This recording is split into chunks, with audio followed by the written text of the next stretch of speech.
Hi praise lord, నా పేరు Anand. Welcome to the scripture together YouTube channel. ఈరోజు మనము అపోస్తలుల కార్యములు 19వ అధ్యాయాన్ని కలిసి చదువుకుందాము.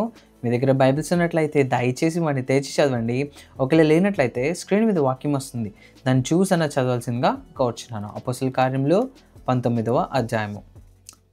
అపోల్లో కొరింథులో నున్నప్పుడు జరిగినదేమనగా, పౌలు పై ప్రదేశములలో సంచరించి ఎఫెసునకు వచ్చి కొందరు శిష్యులను చూచి, మీరు విశ్వసించినప్పుడు పరిశుద్ధాత్మను పొందితిరా అని వారిని అడగగా, వారు ఉన్నాడన్న సంగతియే మేము వినలేదని చెప్పిరి.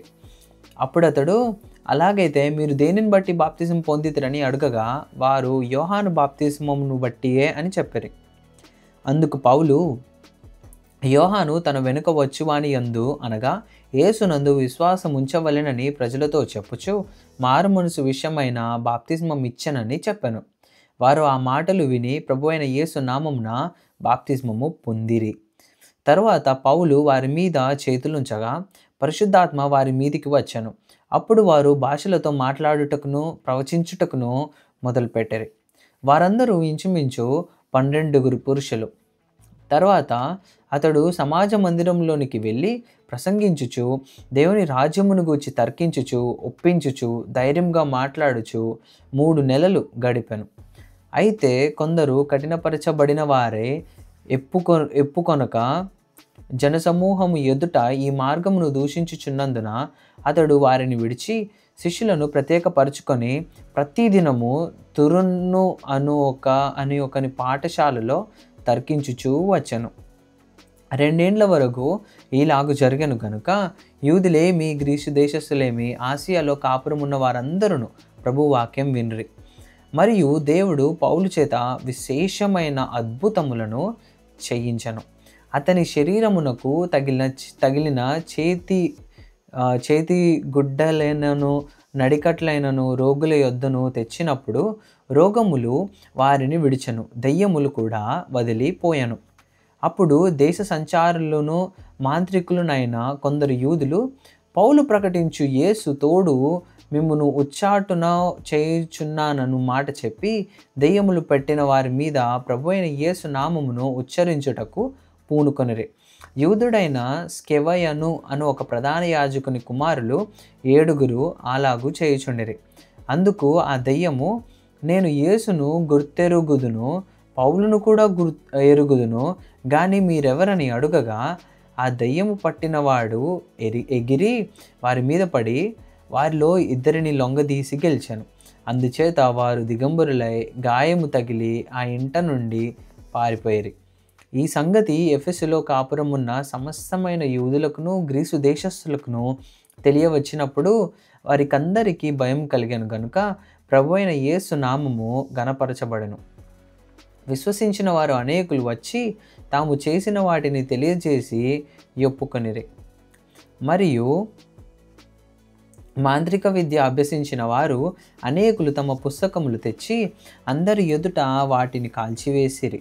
వారు లెక్క చూడగా వాటి వెల 50,000 వెండి రూకలాయను. ఇంత ప్రభావముతో ప్రభువాక్యము ప్రబలమై వ్యాపించను. ఇలాగు జరిగిన తరువాత పౌలు మాసిదోనియా అకయ దేశముల మార్గమున వచ్చి యెరూషలేమునకు వెళ్ళవలెనని మనస్సులో ఉద్దేశించి, నేను ఎక్కడికి వెళ్ళిన తర్వాత రోమా కూడా చూడవలెనని అనుకొనెను. అప్పుడు తనకు పరిచర్య చేయు వారిలో తిమోతి, ఎరస్తు అను వారినిద్దరిని మాసిదోనియాకు పంపి తాను ఆసియాలో కొంతకాలము నిలిచియుండెను. ఆ కాలమందు క్రీస్తు మార్గమును గూర్చి చాలా అల్లరి కలిగెను.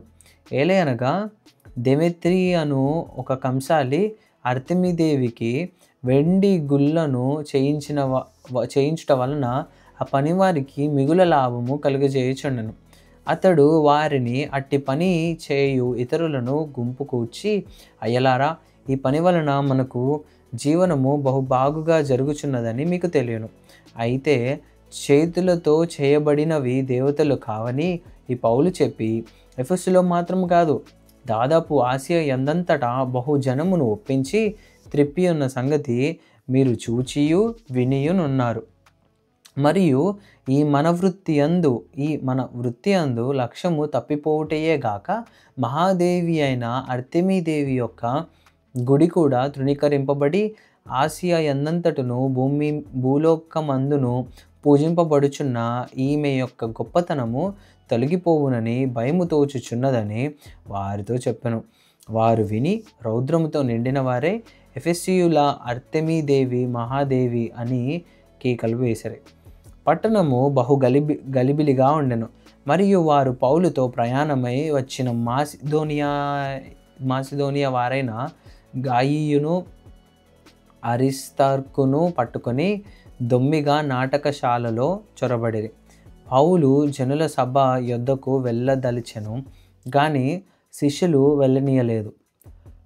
మరియు ఆసియా దేశాధికారులలో కొందరు అతనికి స్నేహితులై ఉండి అతని యొద్దకు వర్తమానం పంపి నీవు నాటకశాలలోనికి వెళ్ళవద్దని అతన్ని వేడుకొనిరి. ఆ సభ గలిబిలిగా ఉండెను గనుక కొందరు అలాగున కేకలు వేసిరి. తామెందు నిమిత్తము కూడుకొనిరో చాలామందికి తెలియదు. అప్పుడు యూదులు అలెగ్జాంద్రును ముందుకు త్రోయగా కొందరు సమూహంలో నుండి అతన్ని ఎదుటకు తెచ్చిరి. అలెగ్జాంద్రు సైగ చేసి జనులతో సమాధానము చెప్పుకొనవలెనని ఉండెను. అయితే అతడు యూదుడని వారు తెలుసుకొనినప్పుడు అందరూ ఏక శబ్దంతో 2 గంటల సేపు ఎఫెసీయుల అర్తెమీదేవి మహాదేవి అని కేకలు వేసిరి. అంతటా కరణము సమూహమును సముదాయించి ఎఫెసీయులారా, ఎఫెసీయుల పట్టణము అర్తెమీ మహాదేవికిని ద్యూపది యొద్ద నుండి పడిన మూర్తికిని పాలకురాలై ఉన్నదని తెలియని వాడెవడు? ఈ సంగతులు నిరాక్షేపమైనవి గనుక మీరు శాంతము కలిగి ఏదియూ ఆతురపడి చేయకుండుట ఆవశ్యకము. మీరు ఈ మనుష్యులను తీసుకొని వచ్చితిరి. వీరు గుడి దోచిన వారు కారు, మన దేవతను దూషింపనూ లేదు. దెమెత్రికిని అతనితో కూడనున్న కంసాలులకును ఎవని మీదనైనను వ్యవహారం ఏదైనా ఉన్నడలా న్యాయసభలలో జరుగుచున్నవి. అధిపతులు ఉన్నారు గనుక వారు ఒకరితో ఒకరు వ్యాజ్యమాడవచ్చును. అయితే మీరు ఇతర సంగతులను గూర్చి ఏమైనా విచారణ చేయవలనని ఉంటే అది క్రమమైన సభలో పరిష్కారమగును.